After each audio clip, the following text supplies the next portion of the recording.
नमस्कार. अनिका किचन मध्ये तुमचं खूप मनापासून स्वागत आहे. गुळ-आंबा आणि साखर-आंबा खूप छान टेस्टी अशी ही डिश आहे.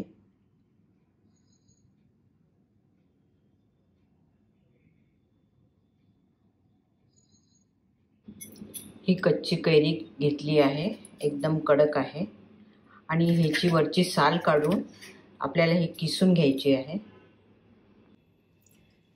गॅसवर कढई ठेवली आहे आणि त्याच्यामध्ये अगदी थोडंसं तूप घालत आहे, एक पाव चमचा. नंतर हे अर्धा कप किसलेली कच्ची कैरी टाकत आहे आणि याला एकदम अर्धा मिनिट आपण भाजून घ्यायचं आहे, अगदी स्लो गॅसवर. आता याच्यामध्ये 2 लवंगा घालून घेत आहे. हे आता भाजून झालेलं आहे आणि ह्याच्यामध्ये जेवढा आपण कैरीचा कीस घेतला होता तेवढीच साखर घालायची आहे. जर कैरी खूप आंबट असेल तर साखर जास्ती घातलं तरी चालेल. आणि याला आपण थोडंसं शिजून घ्यायचं आहे, 1-2 मिनिट अगदी स्लो गॅसवर शिजून घ्यायचं आहे. आता ही साखर विरघळायला लागली आहे, तुम्ही पाहू शकता, पण आणखी पूर्ण विरघळली नाही आहे. आणखी एखादी मिनिट आपण याला असं स्लो गॅसवर भाजून घ्यायचं आहे. आता साखर ही पूर्णपणे विरघळली आहे. आता आपण हा पाक रेडी आहे का बघू. आता 1 तारी पाक झाला आहे, तुम्ही पाहू शकता. या स्टेजला आपण गॅस बंद करून घ्यायचा आणि ह्याच्यामध्ये अगदी थोडीशी विलायची पावडर टाकायची आहे आणि छान मिक्स करून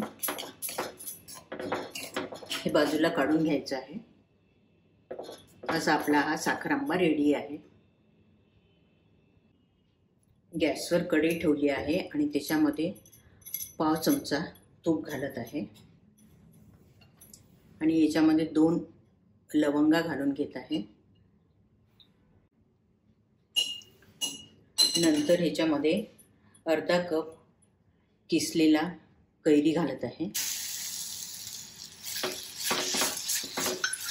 त्याला थोडंसं आपण अर्धा मिनिट भाजून घ्यायचं आहे.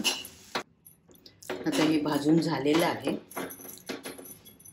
आणि नंतर याच्यामध्ये ज्या मापाने आपण कैरीचा कीस घेतला होता त्याच मापाने गूळ घेतला आहे. कैरी जर आंबट असेल तर गुळाचं प्रमाण जास्त घेतलं तरी चालेल. आणि एकदम स्लो गॅसवर हे गूळ पूर्ण विरघळेपर्यंत आपल्याला हे सतत असं ढवळून घ्यायचं आहे.